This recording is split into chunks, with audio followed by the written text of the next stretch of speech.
Good afternoon and welcome to the webinar Residential Technology, brought to you by API Events and the Africa PropTech Forum.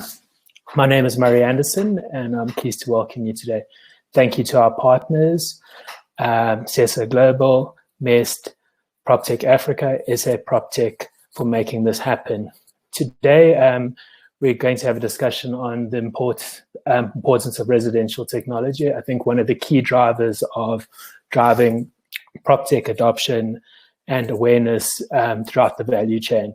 I'm pleased to welcome our speakers today, including Gil Sperling, CEO of Flow, Luke Rasmussen, CEO of My Estate Life, Ross Fitzcharles, founder of Preferential, and Muhyiddin Dosunmu, CEO GatePass. Thank you all for joining us, and we hope you have an enjoyable discussion. Gil, please can you turn on your camera and take over from here.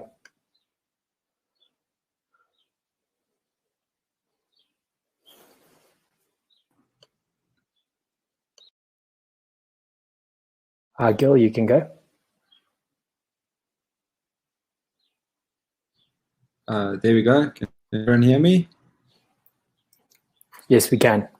Great. Hello, everyone. Thanks for having me and welcome. Hopefully we can have a cool discussion. I think we got some incredible entrepreneurial panelists with us who have really, been on the streets fighting to develop technology that is changing people's lives in all sorts of aspects when it comes to property. So we've got a pretty diverse panel, and hopefully we can dive in to discuss a few things that are really going to inform everyone who's listening. So if I can just give a bit more background, and perhaps that will kick off a discussion. So my experience, I'm the founder of Flow. Thanks for that intro again. And Flow is a property marketing platform. We automate the development. So we automate the creation of Facebook advertising using listings for our clients who are agents and developers. So really turnkey, end-to-end automated advertising, ultimately generating lead and creating digital presence, which is one part of the property cycle, which is when people buy property and or when they rent, and then among our panel, and perhaps everyone can just drop a 30-second about their background.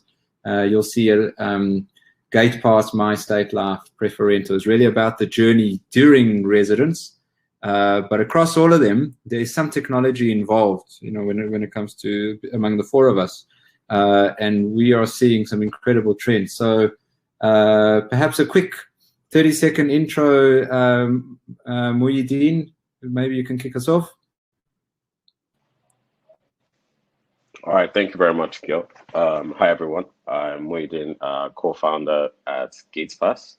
And I guess GatePass is basically connecting estate managers and community leaders to their residents on the important issues to them, to just build trust and enable them grow together.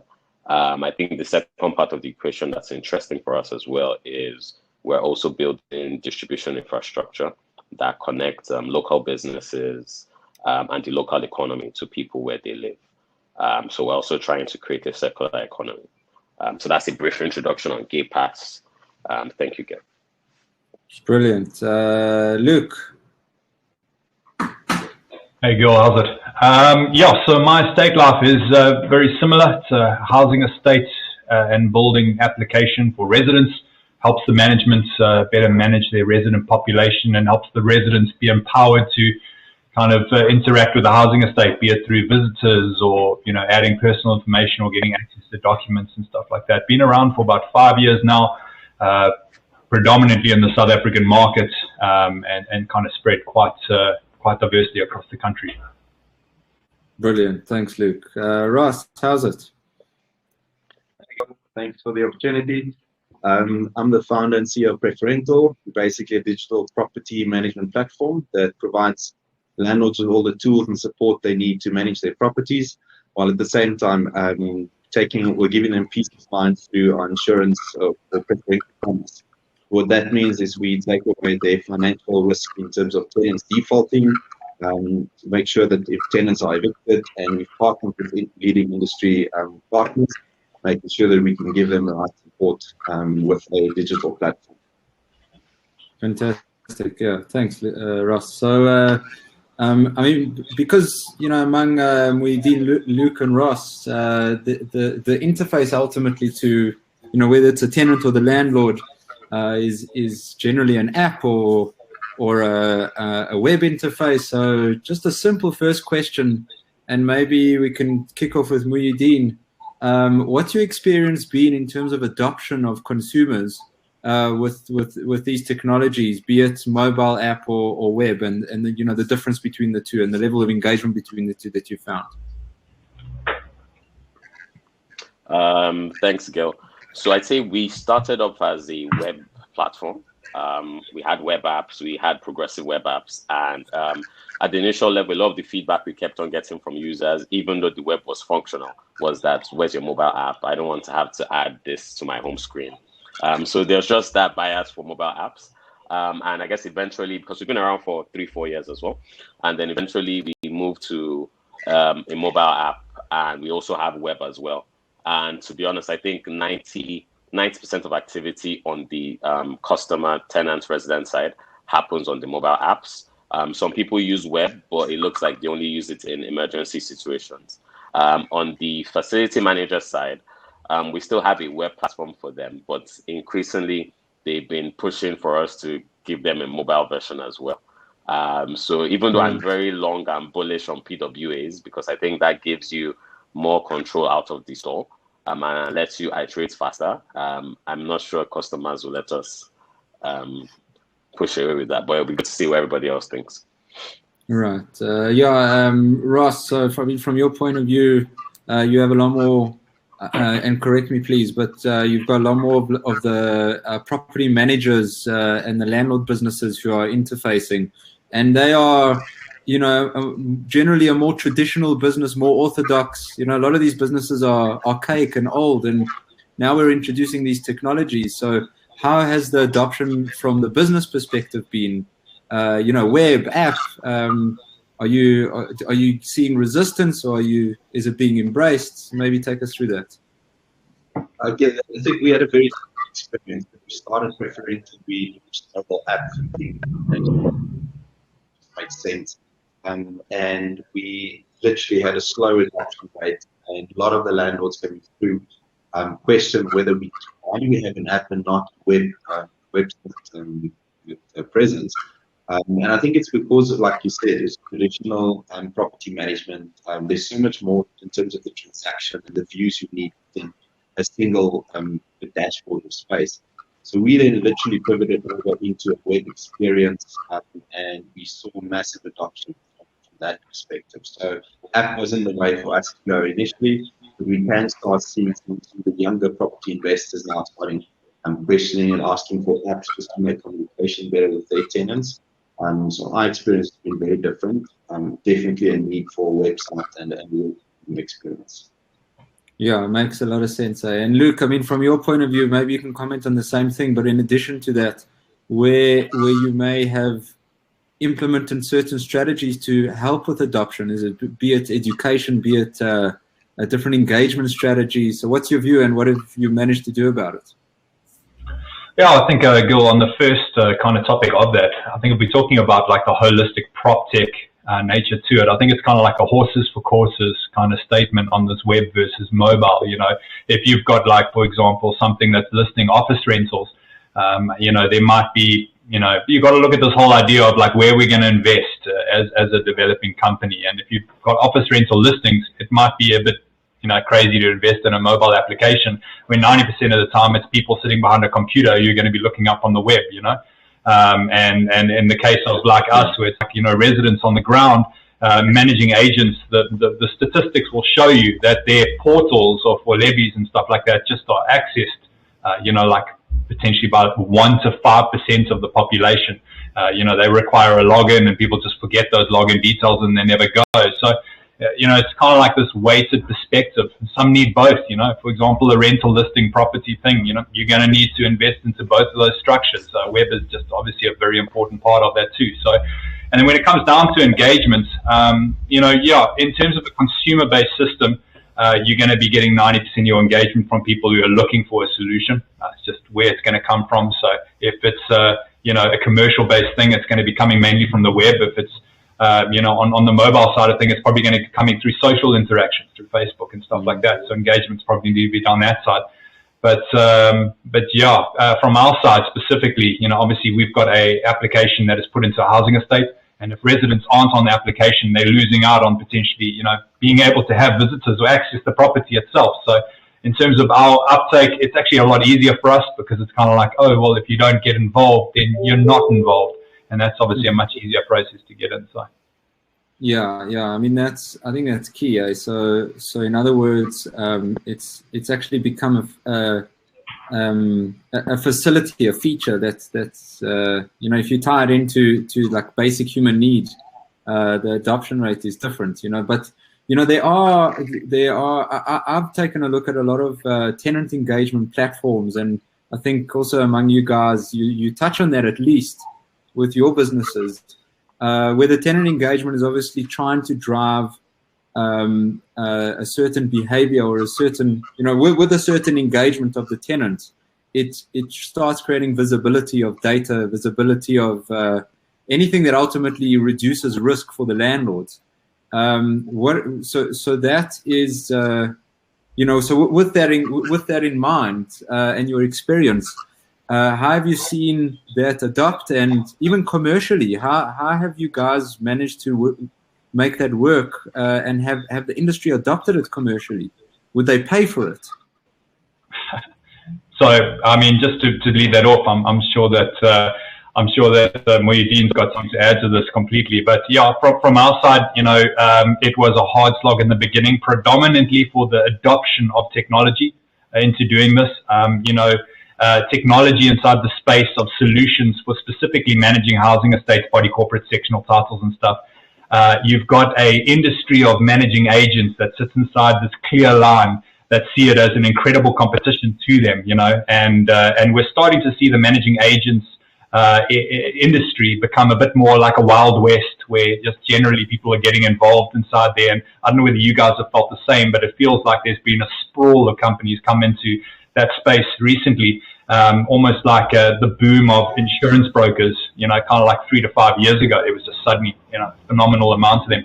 So, this adoption of technology in the beginning was almost a risk to them, whereas you started getting that entire, generation that came with that self-empowerment, where trustees were looking for a solution to better their relationship with the state and with stuff. So we had our ramp up about 3 years ago, where we actually broke through that kind of, adoption barrier, and we're seeing great traction now into the States as people are starting to want technology. Their world is governed by technology, and they're almost forcing that traditional managing agent style to come with a level of technology too. Yeah, Muhyiddin, what's your view on that? Yeah, so I think largely I agree. I think from an adoption standpoint, it's I guess we've been around for 4 years, and I think it's within the last year and this year, quite frankly, I think our inbound inquiries this year are 4x the entire last year, and probably like 3x the whole period that we've been in. So we're at the point where definitely like the market is sort of getting ready for it. In terms of paying and willingness to pay. So, I mean, I think I would also say that we are not the wealthiest country. So there's a bit more price sensitivity when it comes to adding something into your service charge. We have seen in some communities that they don't have any problem with the per housing model, but as in whether it's something that we can scale with is still something that we are currently experimenting with. So we've been trying to explore other avenues on the pricing side. So I think that's where I think things are a bit different maybe here. I think what we've then seen from other players here is that everybody sort of just uses the platform as distribution. So we have someone that installs CCTV equipment, installs boom barriers, and the app is just like an add-on for him. We have someone that does meter installation so that the communities are able to enforce greater behaviors in terms of people paying their power or not defaulting on their bills. So I think those are sort of strategies we're seeing here.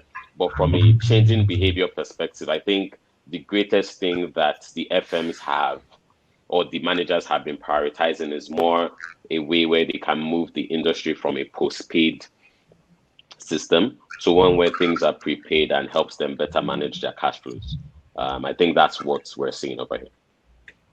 Right. Ross, I mean, just staying with that, especially commercially, the industry is obviously used to their income statement looking in a certain way, and with generally PropTech being in its infancy, and now you're introducing software, and software comes with a different model, like software as a service, where they're thinking about it differently, because in their mind, I mean, it's been my experience and my resistance in the early days with Flow, when we were actually focusing a lot more in the rental space. A lot of the resistance came in adding a new OPEX line item where you couldn't really connect the ROI for them immediately.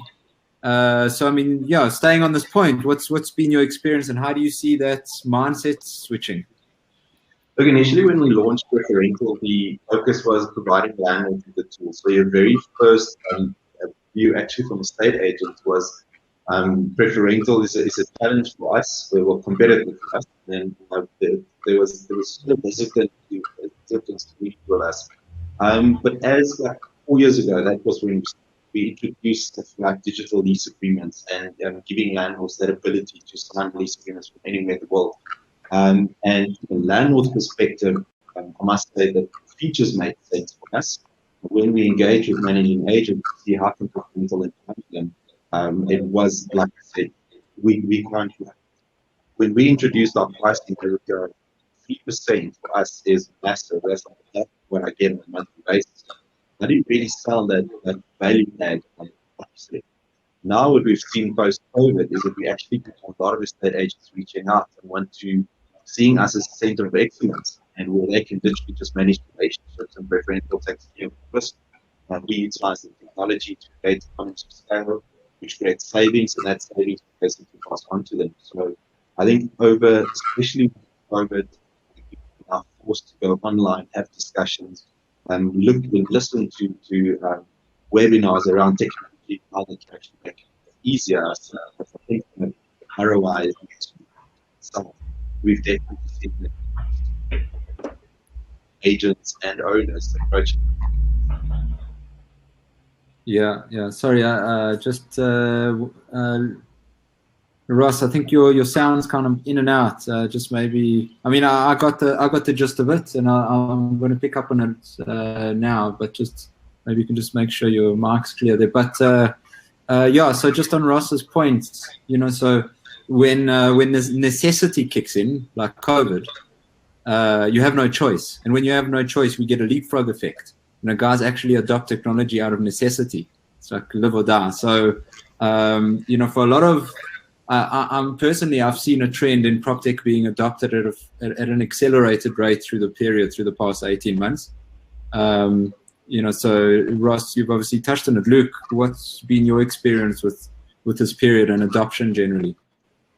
Yeah, well, I think for me, Gil, I envy where you sat during COVID there, because I think that direct marketing just went out the door, and suddenly, Facebook and social media advertising was everything. So I'm hoping that your business saw a huge scale up. People don't drive past billboards. Yeah, exactly. No, absolutely. So I'm a little bit envious of you over there with us sitting on the software as a service model. Just everyone was hanging on a dime for their payments through on licenses. It was a difficult period to have. But on the leapfrogging thing over there, I agree. I think things like COVID that come inside almost force change in an industry. You suddenly got inside housing estate models and stuff like that, massive amounts of people going into digital AGMs and stuff. And we saw how companies like Zoom in the States and stuff just saw this rapid rise and ended up finding just massive cracks in their infrastructure, through the process and having to work through that.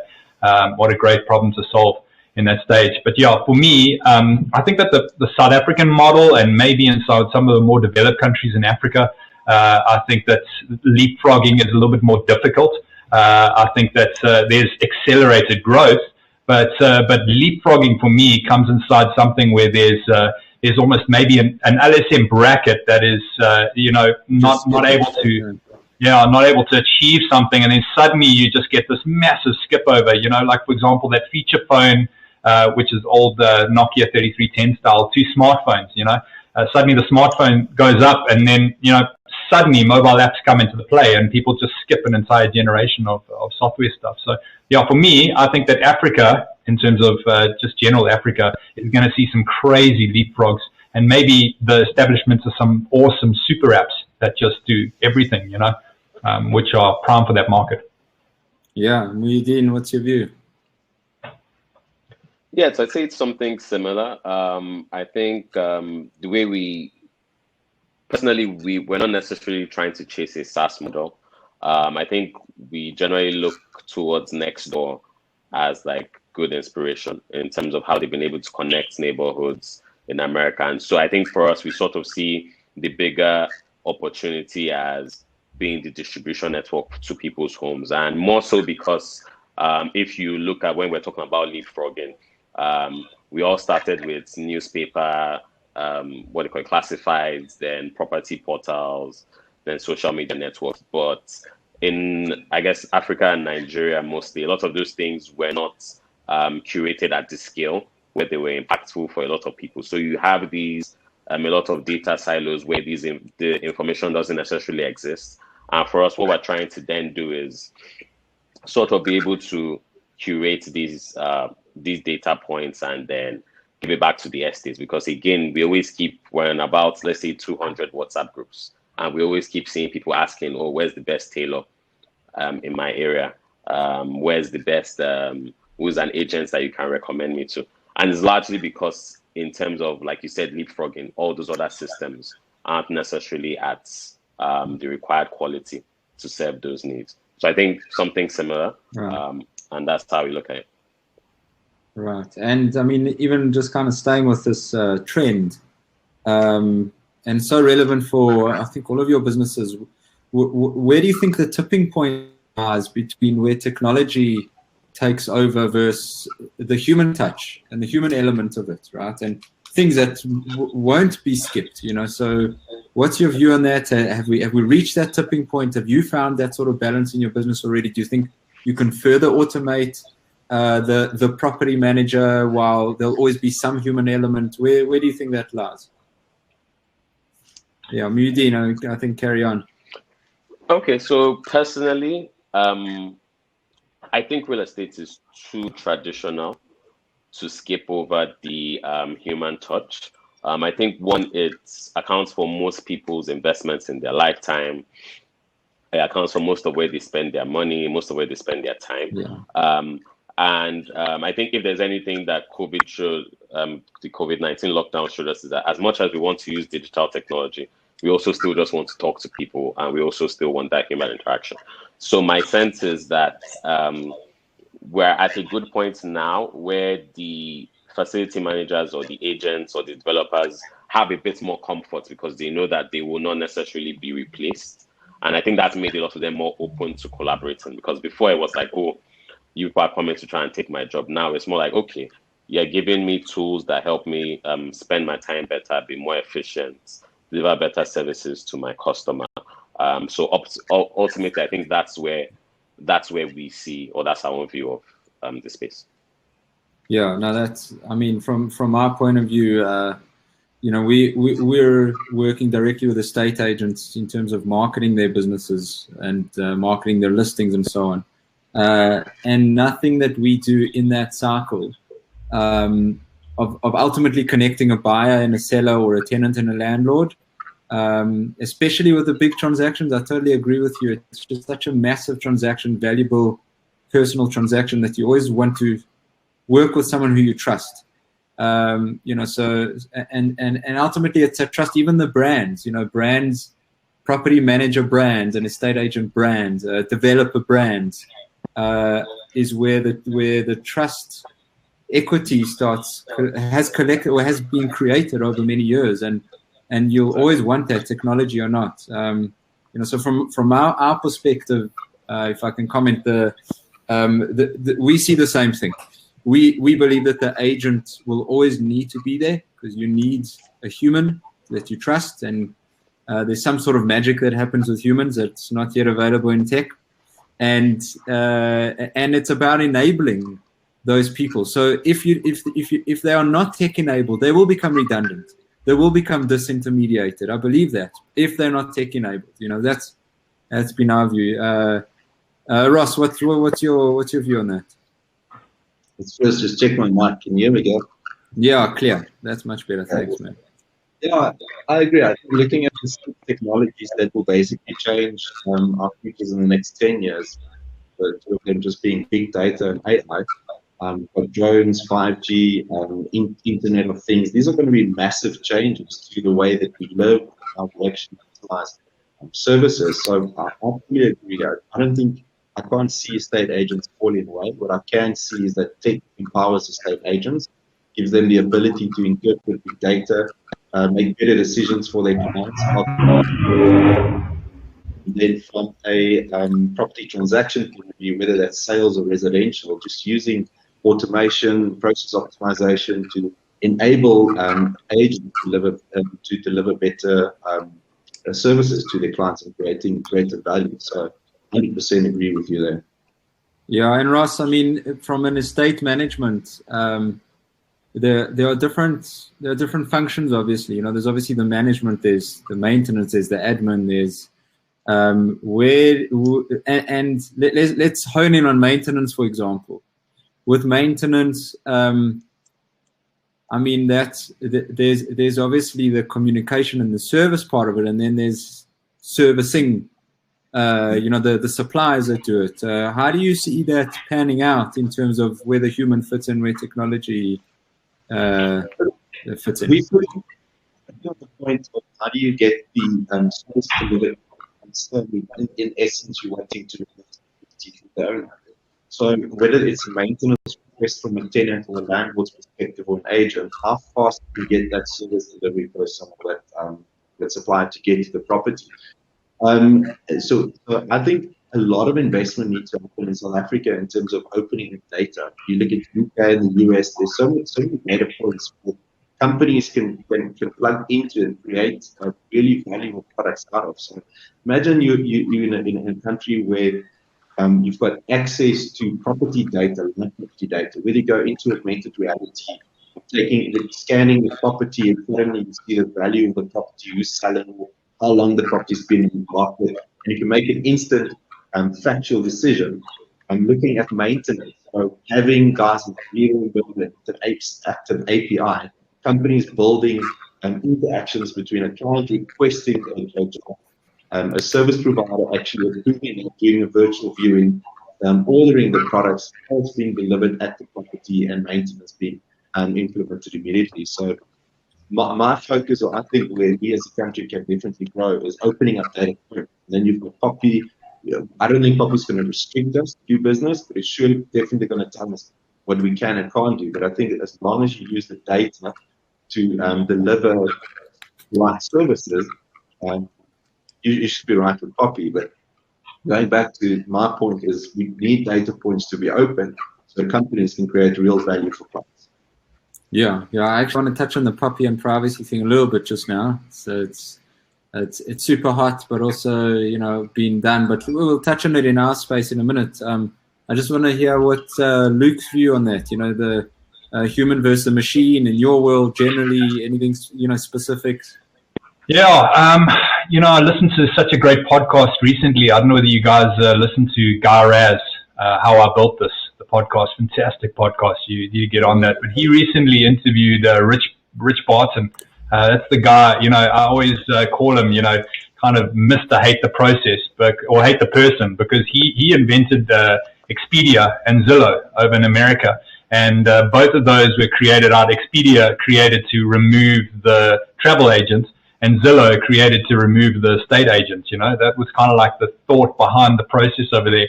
And what they found was Zillow, just through their original thing over there, was that no one wanted to sell their $1 million home without an agent. No one wanted to buy a home for $1 million off the internet.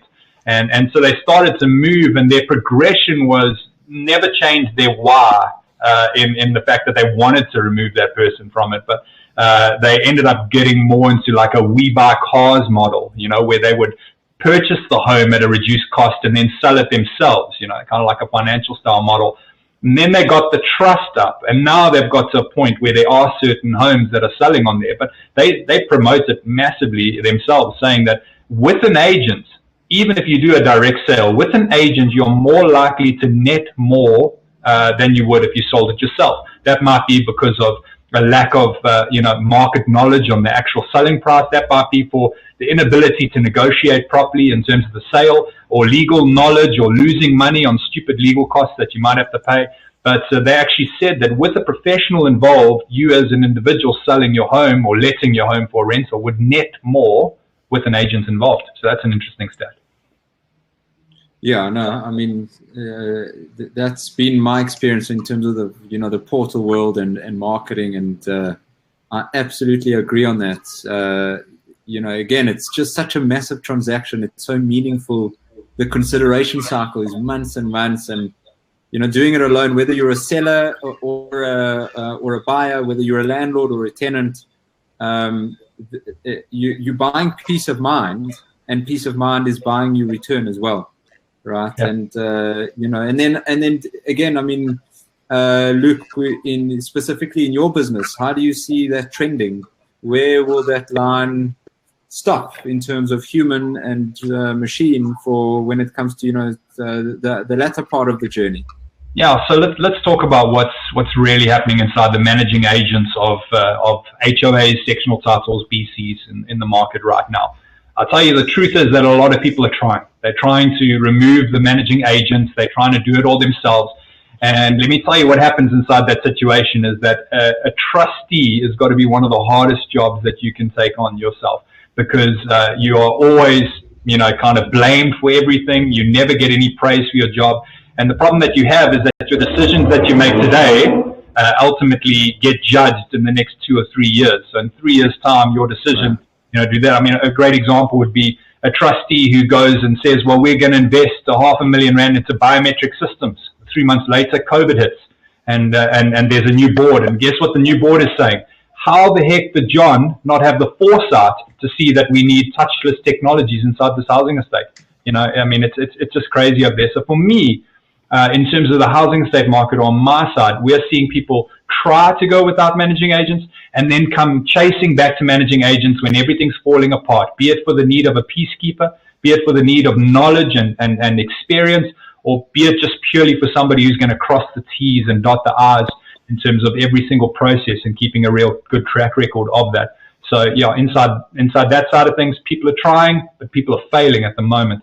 So I don't see it changing for a very long time. I see managing agents adopting more technology to get more clients and keep clients longer, and that's how it's going to progress that way. Who knows what the future could hold there, though? Is that Gil frozen there? You sure? Yeah, I think Gil's frozen actually. Well, Ross, listen, buddy, you got anything to add to that? I mean, surely inside your side as well, are you guys trying to replace? Yeah, look, I think replace is a big word. I've never. Okay. Sorry. Yeah, so I think replace is a big word. No. I see there's a delay here. So we're also looking at rather empowering. I think when we started, the initial focus was how do you replace, but as we progressed with it as a platform, we started realizing that what we're providing is unique, and there's definitely a need that our services can empower the estate agent to deliver optimal services. We've got estate agents in Durban, Cape Town, and Joburg using the platform, and what they ultimately do is we've created an environment where they don't have to handle nagging them in terms of rental payments. It's just guaranteed being paid out. So using fintech, insurance, property management, and technology, blending the three and just delivering a service that people are able agents. So for me, it's not about taking them out. It's all about empowering them, and that's what technology will be doing over the next couple of years. I don't know if you guys have saw the Google AI Assist, where Google AI was actually phoning to make a mayor appointment booking, and it was natural language, this conversation going. It was very interesting. I can see that we will move into a world where tenants are actually looking at a property and thinking, look, I need to ask a couple of questions, and suddenly you've got either this live person or this AI you're talking to, and you're asking questions about the surrounding, questions about the property, the value, the worth of investment. And suddenly you have this conversation with an AI that just adds value to your life. So that's where I'm seeing technology going, and people focusing more on the relationship, and instead of trying to do all the tasks and the hard work themselves. Yeah, so Muhyiddin, on your side over there, I guess it's an interesting thing over here, because we have this wrestle where we're dealing with future technologies that we obviously want to disrupt and prepare ourselves for, but then in the same sense we're dealing with having to have a viable business today which actually services people, where we can actually sell something, but then still trying to say that in the next 3 years' time, we want to have a business that is kind of accessible to the future, so that somebody doesn't just undercut us and go. So I mean, how are you finding that wrestle where you're building something for today but still trying to survive for that next phase where you really shoot the lights out? So honestly, I think that's a good point. I think it's also sort of informed why we've built the way we've built. And I'm drawing learnings largely from fintech, from financial technology, having worked in a bank for a short time as well. And so for me, it's the thing where I see fintechs came in, they provided some service, the banks used it for a while, and then eventually some banks tried to build or replicate the feature. And I mean, for some succeeded, some were good at it, some didn't. But generally what you then have is, and I think we'll see something similar play out in real estate as well, is where the bank is sort of the license owner. They have the regulatory capital to do whatever. And the same thing in property, where you have the managing agents is one that has the mandate, basically. And then for the customer experience layer or interacting with customers, more and more as they realize that they're not able to do that as well as some parts of technology or some parts of prop tech companies, they will continue to cede that over. So I think for us, it's a thing of, as much as possible, to try and not be replaceable is getting with the main owner, which is why we tend to try and get in when a development is coming up, because that way we have a direct relationship with the property owner or the developer, as opposed to when you come in with a managing agent or with a trustee, where things can be a bit more political and they can change you or rotate you out if for every election cycle, if they don't like the way you look or if they have their own agenda. So I think it's as much as possible trying to just backward integrate and go back to source when a product or project is coming up at the development cycle. It's slow and it's sluggish and sometimes painful, but I think it's also trying to be as defensible as possible. Gil, just to fill you in quickly, man, because you could speak from the flow side of things, is that the topic was there is that, how are we building technologies for today that actually service people in their current, but, obviously the market's going to be totally different in 3 years' time. So as progressive businesses in prop tech, how are we building something that actually has a business model today, but then still trying to be effective, that somebody doesn't just leapfrog and kind of build something for the future and then suddenly we're redundant, like Kodak style model. Yeah, 100%. Look, I mean, my experience, even before Flow, in my business was actually a marketing business, and we were Facebook's partner.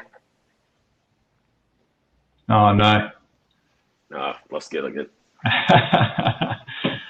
No, that's interesting. We seem to lose him. I wonder whether we should just hop onto the topic that. With a lot of, and okay. Sorry, sorry. Sorry, guys. It's obviously a bad day in this. We're all working remotely, and it has its challenges, eh? So let me just end that off quick. What I've seen is kind of fortunately, I've been able to watch industries from startups, Wild West, down to consolidation eventually. And the key is just to innovate. It's fundamentally you're still creating something that is valuable, whatever it is that you're doing initially. It can just be a feature, a go-to market, but fundamentally you're building a community, or you're building a network of clients, or whatever it is. And it's about innovating and ensuring that you're delivering value relevant to how things are evolving and changing. So yeah, Kodak got left behind. I think for all of us, even at Flow, we're listening to the market all the time. Our roadmap is not something we're trying to force feed anyone. It's something that we're responding to the market. How the idea that I had initially was very, very far away from what we are today, and it's purely because we keep listening to the market. I'm sure it's similar with you guys. Yeah. I don't know if Ross had anything. I may have missed that. Ross. Yeah, no, I think I totally agree with you. You have to keep your ears on the ground, and you have to, we constantly reach out to our clients. What are we missing? What do you need in terms of features? We building VIP structures with our clients where they actually give us feedback on what they're seeing in the market. So many clients communicating with us. I think that's important. Like you said, putting your ear on the ground and just making sure that you get constant feedback from your clients, not just in terms of what your business, but getting your clients to challenge your business. And I think that's healthy. And we're getting a lot of that providing constructive feedback. And we've got clients in Australia, UK, Dubai, managing their properties to us. So there's a constant change where they see those kinds of happening, passing that over and say, guys, is this something that you might need in South Africa? So very interesting. You have to keep on innovating, changing. We've all seen the HouseMe model where if you don't actively look at your business model, you don't actively look at the tech that you implement, you could easily go bust within a couple of months. It's very interesting. Right. Yeah, no, 100%. I want to just turn to the audience. We actually have a couple of questions. I've got an interesting one here. I think we may get some subjective answers, which is cool. But so guys, what's the best African development real estate management software? Does it compete with web-based American developed softwares that already exist? So I think, among you guys, you touch on that at least. So what's, how would you rate our current market with some stuff that's going on in the States? I'll grab that. I mean, geez, I will tell you something, is that when it comes to estate management software, we always look to the United States. We take a look at what they're doing over there. We take a look at some incredible products that are coming out of actually Malaysia and India. You got to look at the states that are massively populated when you start looking at great technology there.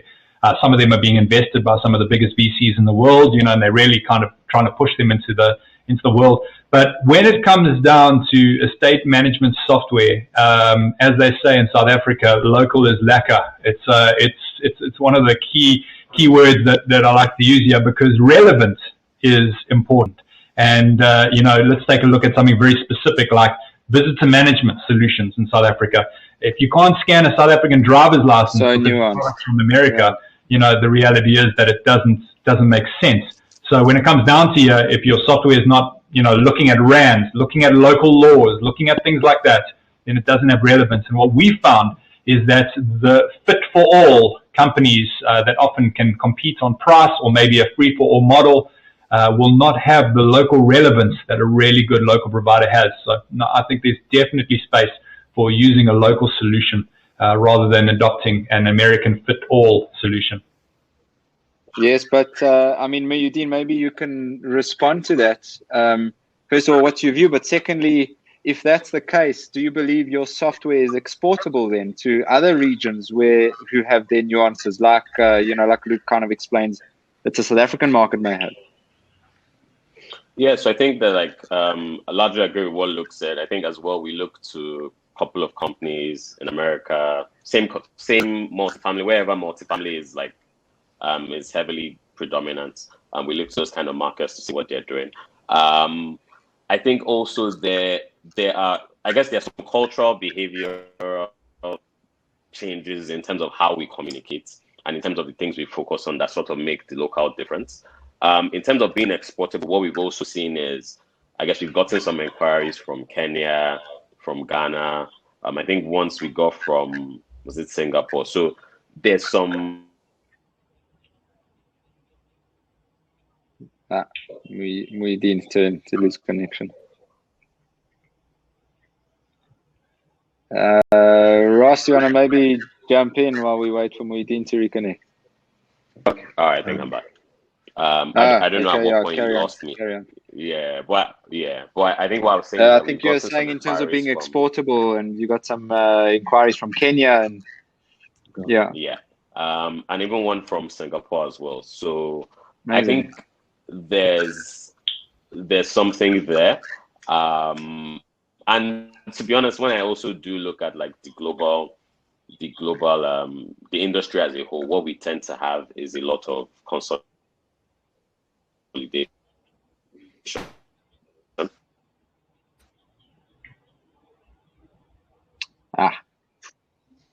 Okay. Yeah. I think. Yeah. Go for it, Ross.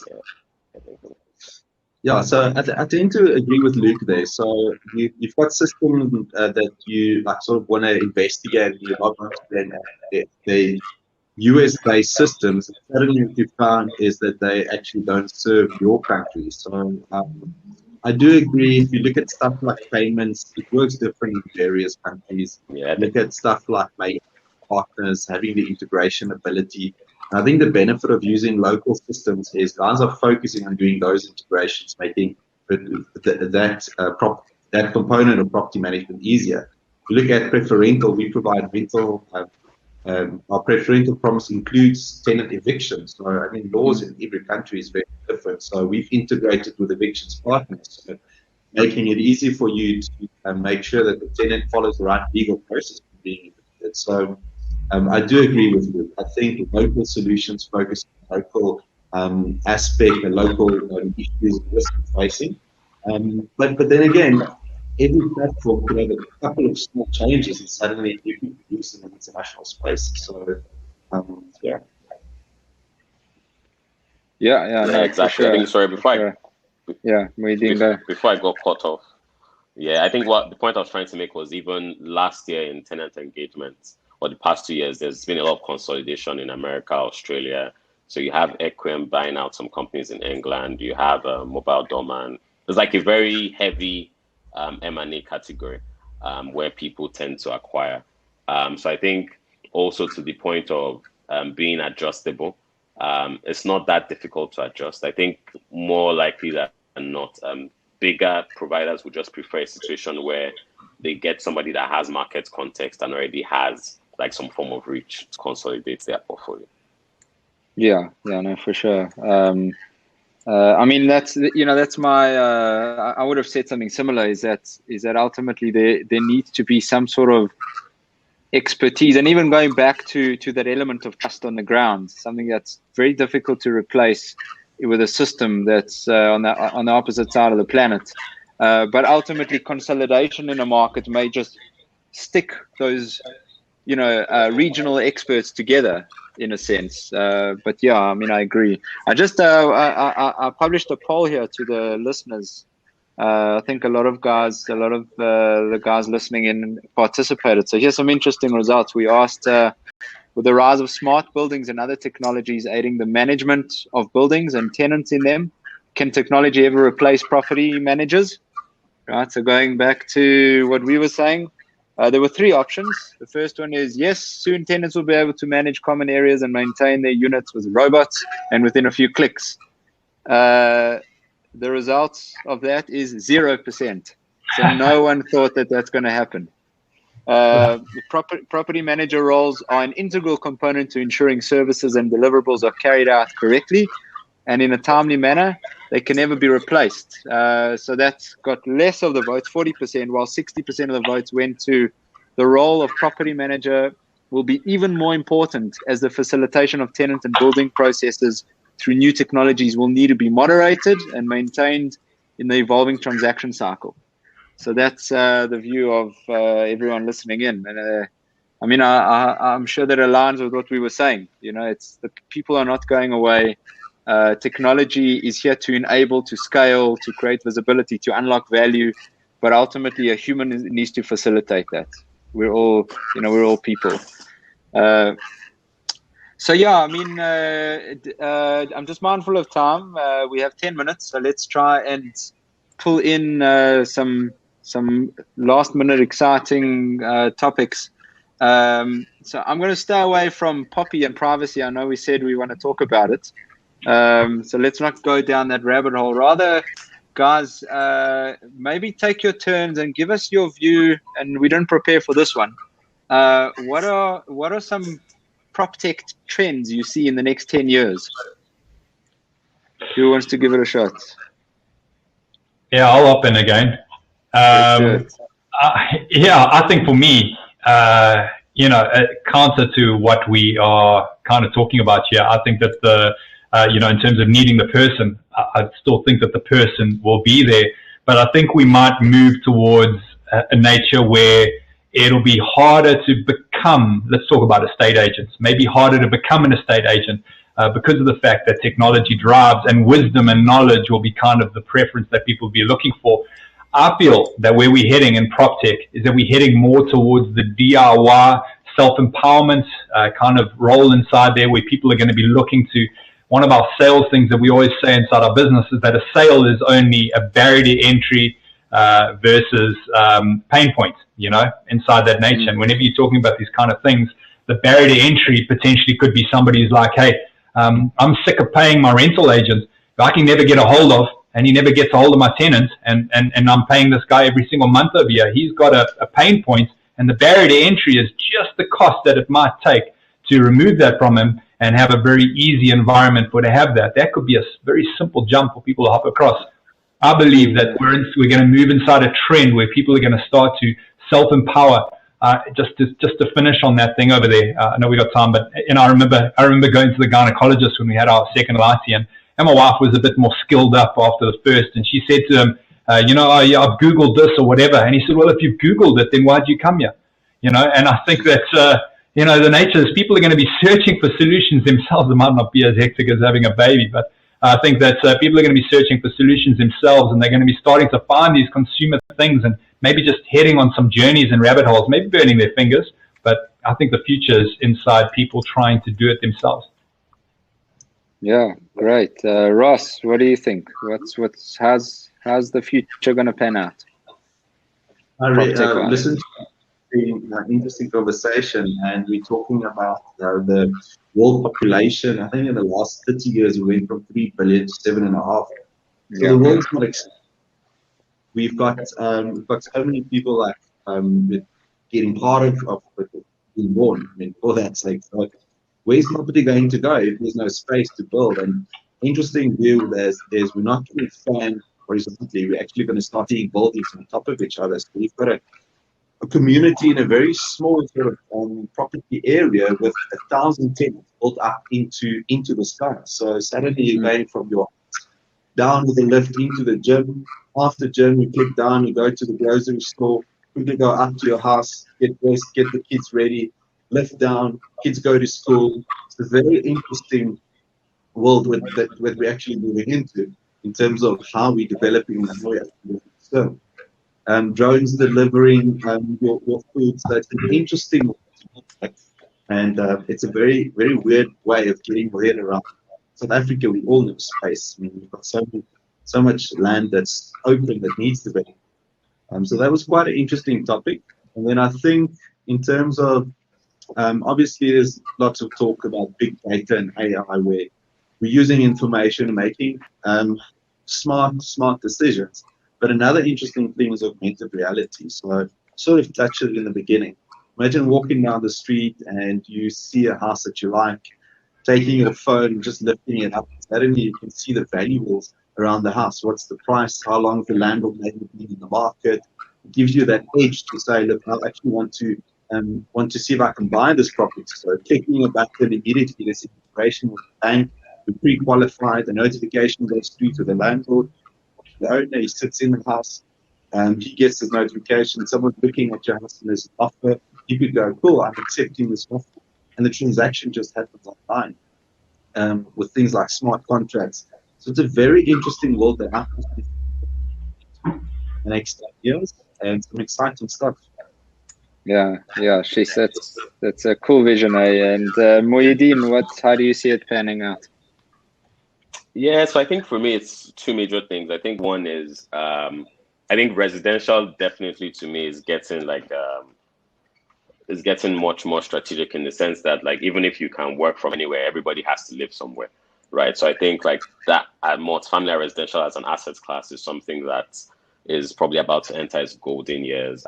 We have people trying to make walkable cities. You have what they're doing with cul-de-sac, where people are trying to take out the roads, and it's just the community where you live, work, and play on a large scale basis where people don't need to own cars. So I think that's interesting.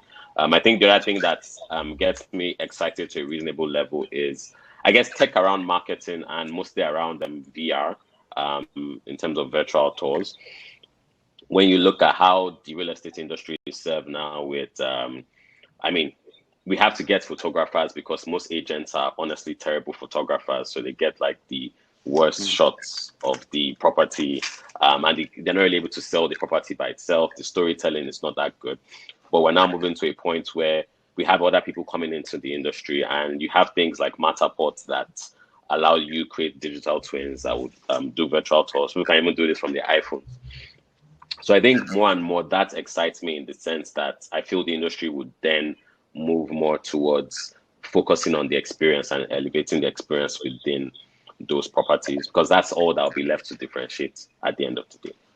So that's what I'm looking at, really, VR, digital twins, and residential. Yeah, and obviously yeah. Data and all the other things we've said. Yeah. Right, yeah. So, you guys actually categorized it quite well. There's the built environment, and there's all sorts of, future, back to the future sort of visions of things. There's the marketing of property, which, I'll touch on quickly. There's obviously the data and AI and access to information, like you say, Luke, and how people can actually just start being way more informed. But still need to engage with people. My view is just if I can touch on where our experience is in terms of marketing. It's I think Muhyiddin, you actually said it earlier, where things have evolved in terms of the Sunday Times newspaper thick section where you're actually flipping through the listings, moving into a more traditional listing portal where people actually come intently to engage, to people now engaging on all sorts of social networks, on Facebook, Instagram, TikTok, and that's where people are. And now they also are, commerce is moving in that direction, and in the same way, because that's where people are and that's how they engage. This is why we're on the trend, and we see it in the next 10, 20 years, that people are going to be finding and engaging with property through these networks as well. So social networks are absolutely here to stay there. And I guess just from that point of view, that's where I see things moving. Great. So yeah, we're 2 minutes away from ending. Let's end off on 30-second closing notes from everyone. Luke, go for it. Yeah, closing note for me, exciting future. I don't think that at any stage we're going to have the robot uprising anytime soon. I think that we've got an exciting future ahead of us in terms of where we need to invest. I think we need to invest in disruptive technologies. I think that markets are moving quickly. I think Africa is a very exciting market. We're getting more and more developers coming in. Come on, let's go. Let's build new technologies. Let's build great stuff, and let's hit the market hard. Well said. Russ?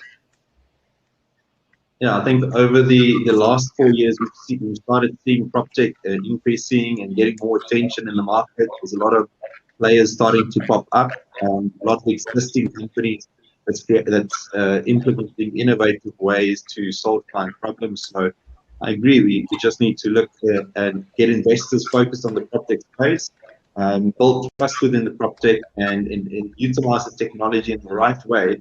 We can actually empower the services within the existing real estate.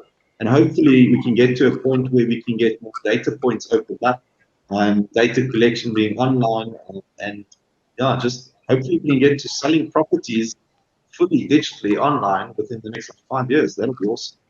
Totally. Muhyiddin. Yeah, so I think personally, PropTech is, to me, is the biggest space because the built environment is the largest market. And I think we should not forget how strategic it is. I think we need to also start looking at PropTech. Like you said, the future is social networks. And we need to start looking at PropTech increasingly as like an enabling layer for commerce, where you have these platforms that then provide the gateway to people where they live, where they work, where they shop. So I think to me, it's a very huge opportunity. I think it's something that we should look closer at. Thank you. Brilliant. Cool. Thanks, everyone. Thanks for having us. Hope you all enjoyed it. Good to be with you. Cheers. Yeah. Thanks. Cheers. Thanks, everyone, for joining us. And to the audience, this recording will be posted on AP, on the Africa PropTech Forum's website and YouTube and various social media channels. Thank you to Gil for moderating. Really enjoyed the insights that we generated today. I think there was a whole rabbit hole and more conversations that can be unpacked following this discussion, especially on adoption and what the future entails. I think it's a very exciting future to look forward to, and look forward to seeing what all of you guys bring out to the market in the coming months and years to come. So thank you very much for joining us today, and we'll chat soon. Cool. Cheers, guys. Thank you. Cheers. Thank you. Cheers. Bye.